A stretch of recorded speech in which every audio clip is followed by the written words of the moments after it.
Hello everybody! Now in this video, I'm just going to share with you the step-by-step process on what should we do when we arrive here in the US as a K-1 fiancé visa holder, from getting married, getting your SSN, down to the naturalization or the citizenship.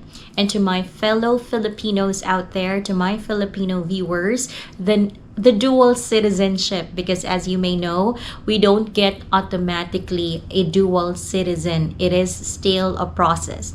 Now, don't skip this video so you don't miss anything. Subscribe now if you haven't subscribed yet, and click the notification bell button to get notified on my uploads and updates about the K-1 visa, the green card processes.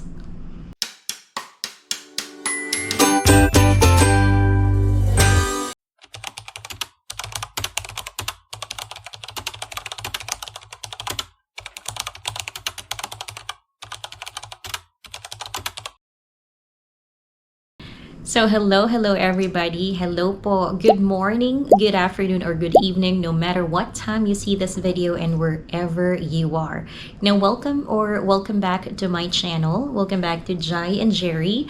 If you're new here, let me introduce myself to you. My name is Jade or Jai. I am originally from the Philippines, but I live now in Florida. And just like you, I got here through a K-1 fiancé visa, and I am a green card holder under 2 years conditional. So I know exactly what you feel. I know what you're going through right now. I know what you've been through because I've been there, done that. That's why I share my personal experience through my videos. If you visit my channel and you go to playlist, you'll see an album title there, K-1 Fiancé Visa Step-by-Step Guide, for those that are still in the process of their K-1 Fiancé Visa. And also, I have an album title there, Adjustment of Status, for those that are in the US or is just about to come to the US, who is about to apply for their adjustment of status or removal of conditions. You may check my videos, it might help you,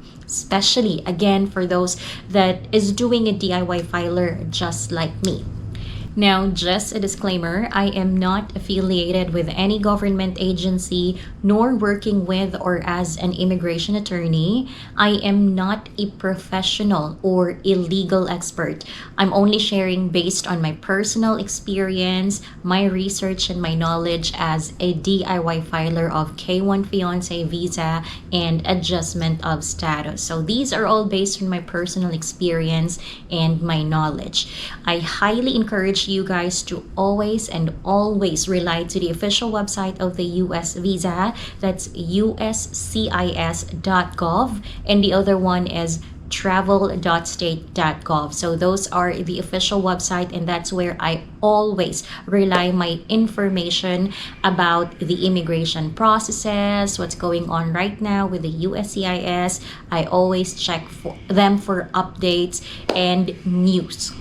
So yes, without further ado, let's start it, because I know a lot of you there are in the US now or is just about to travel to the US because you're done with your K-1 fiancé visa interview at the embassies where you are. You're done with your CFO. For my fellow Filipinos out there, now you're here in the US and wondering, ano nga ba, what should we do when we arrive in the US? What should we do first? And what are the processes that we have to go through as a legal or a lawful permanent resident here in the US?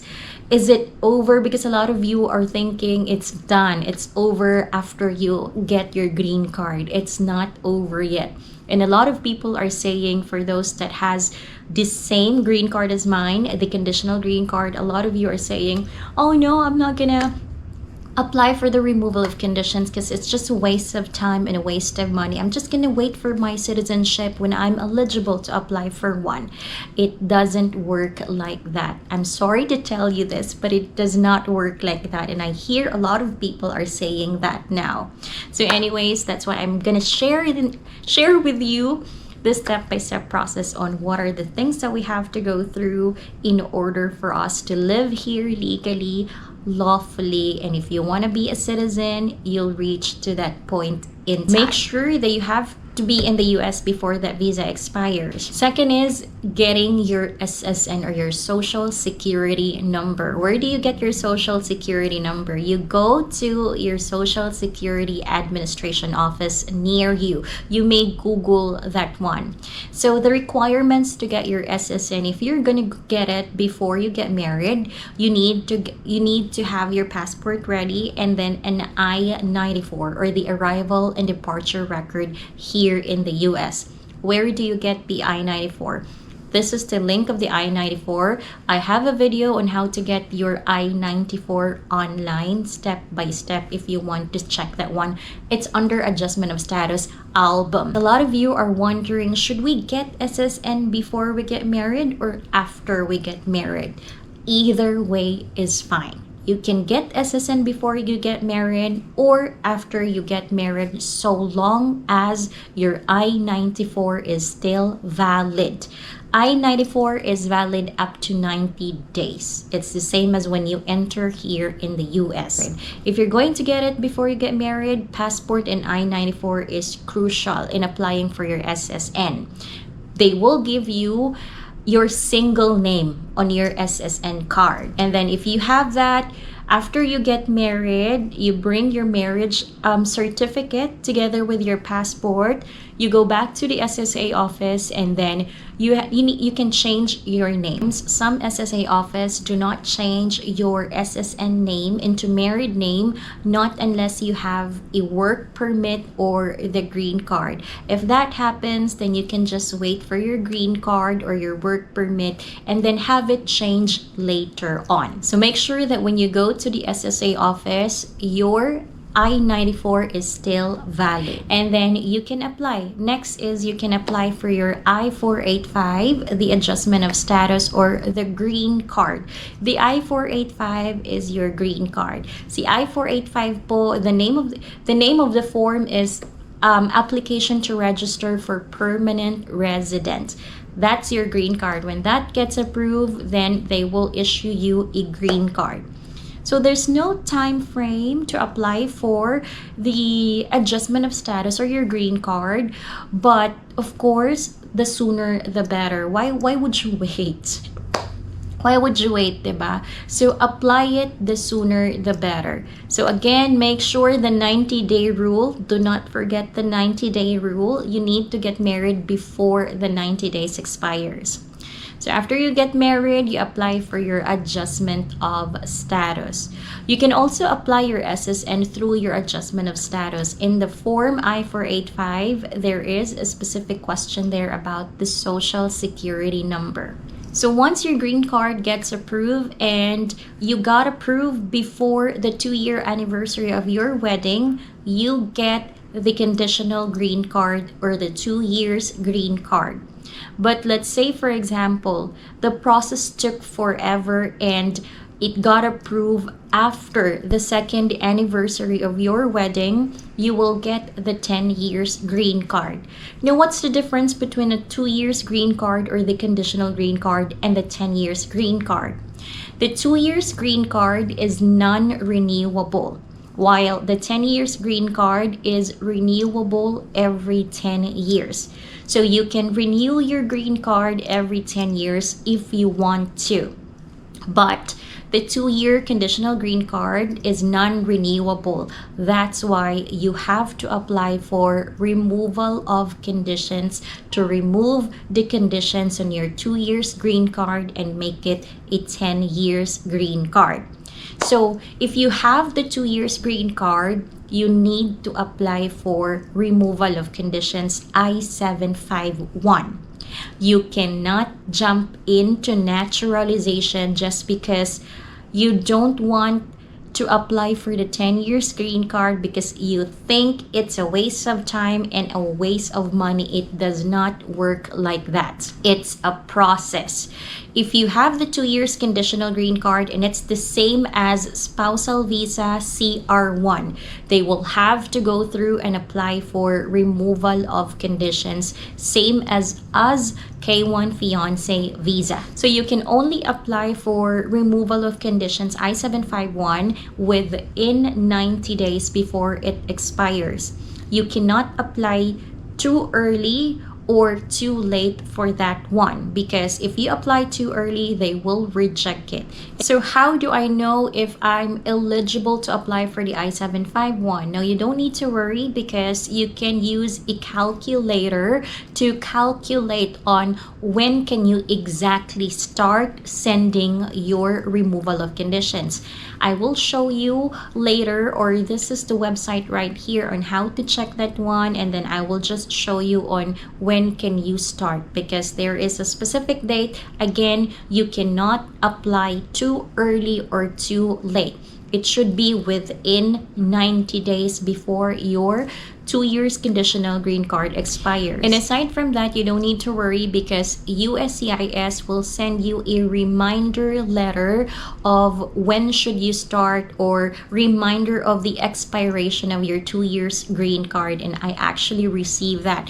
I received a text message from USCIS and an email saying that I need to log into my USCIS account because they have taken an action to my case. So when I logged in, I saw in there a letter that they have sent me. I receive it 1 week later after they sent me a text and an email to log into my account. So you will receive a reminder letter from USCIS. But just in case you don't receive it, again, you can check through the calculator on how soon can you start sending your removal of conditions. Now, once your removal of conditions get approved, you will then get the 10 years green card. So once it get approved, you will have the 10 years green card. They will send it to you, same process as the 2 years conditional green card. And yes, there is an interview.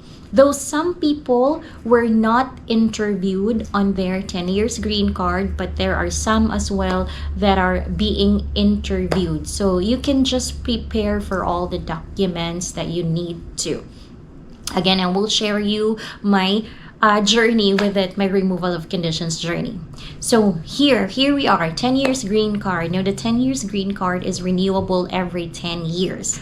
After the 10 years green card, you can apply for the naturalization or the citizenship. Now, how soon can you apply for the naturalization? Well, how would you know if you're eligible to apply for one? There is a calculator. You can still check it through the N400. Now, if you're still married to the same petitioner who petitioned you to come to the US, you can apply for naturalization as early as 2 years and 9 months prior to the approval of your 2 years conditional green card or your first green card, whether it's the 2 years green card or the 10 years green card.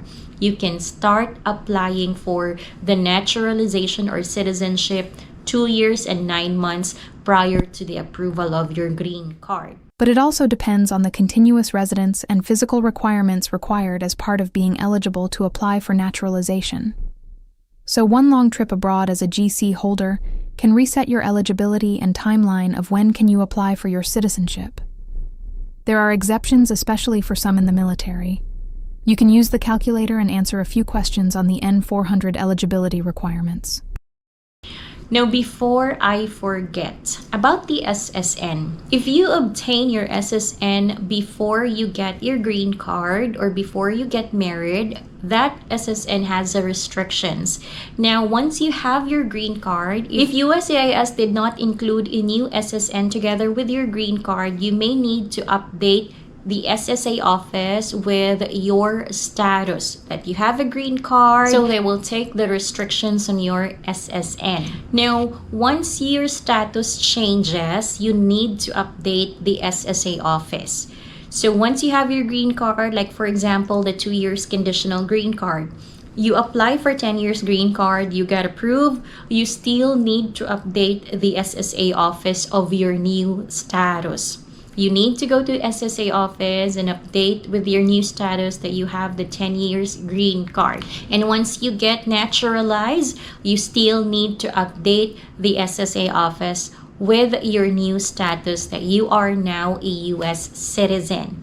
Please make sure to not forget about updating your status with the SSA, because that's very important. Now, if in the process of your green card or naturalization, you move to a different address, different house, or different state, you need to update USCIS with your new or current address within 10 days of moving. So now, for my fellow Filipino viewers out there, for my fellow Filipinos, under the Philippine law, natural-born Filipinos who become naturalized citizens of another country are deemed to have lost their Philippine citizenship and are regarded as former Filipino unless they take formal steps to reacquire Philippine citizenship.